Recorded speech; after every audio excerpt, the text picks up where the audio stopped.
What's up, everybody? Christmas Eve today. I've got to go pick up some Earnest money from a client who just got an offer accepted, and I've got to clean the house, do laundry, and get prep work done. We're going to do Crockpot meals, frozen Crockpot meals, 10 days worth of them. We're going to pre-prep those, get them labeled, get them in the freezer, and then we've also got some admin work we're going to go over. I can never remember to remote start my car so that the windows start to defrost before I get in the car to drive. Luckily, I'm leaving a little bit early, so I should be okay. It is snowy out there. It is coming down out there.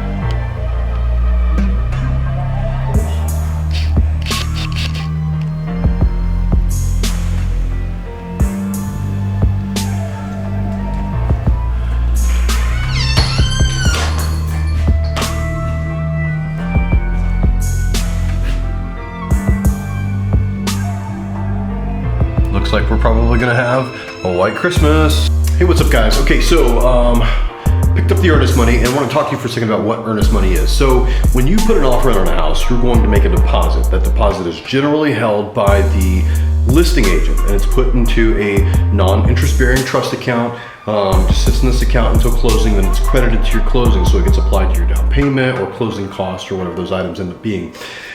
This is to show that you have skin in the game. Sometimes deals fall apart, not often, but sometimes they do. And the Earnest money is a deposit that's gonna go to one of the parties depending on why the deal fell apart. So if it fell apart because you lost your financing, not due to your fault, the inspection came back really bad and the seller wouldn't fix anything, if, let's say, the appraisal came back low and the seller didn't want to lower the price, the sales price, those are all valid reasons to get your Earnest money back. Now, how much is Earnest money? In Indiana, we tend to do 1%. Honestly, if it's less than like $140,000, we typically just write it at 500. But if it's over, it's almost always gonna be 1%. So on a $300,000 house, it'll be $3,000. In the end, most people will end up seeing that money back if the deal does fall through. Just keep in mind, if you do put an offer on a house and you get cold feet, you're gonna have a hard time being able to fight to get that money back.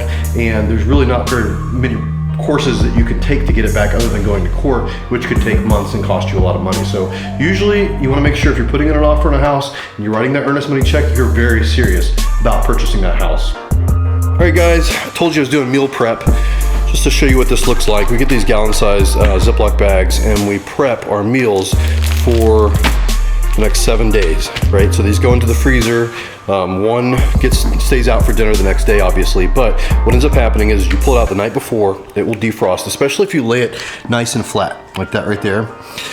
You pull it out the night before, it defrosts, and you basically throw it in the crock pot and leave it there for however long it says in the instructions. And usually there's something to do at the very end, but this takes me about an hour and a half to prep all of these ingredients and clean up my mess afterwards when I'm done. So an hour and a half, and I've got 7 days worth of meals basically ready to go.